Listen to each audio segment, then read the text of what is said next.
कलत्रं धनं पुत्रपौत्रादि सर्वं गृहं बान्धव सर्वमेतद्धि जातम्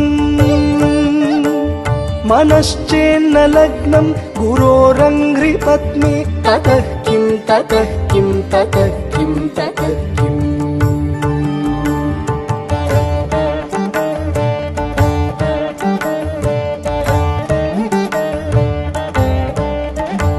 षडङ्गादिवेदो मुखे शास्त्रविद्या कवित्वादिगद्यं सुपद्यं करोति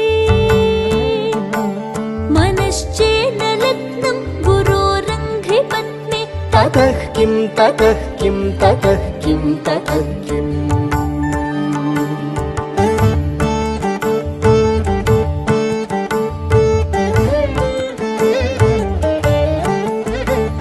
विदेशेषु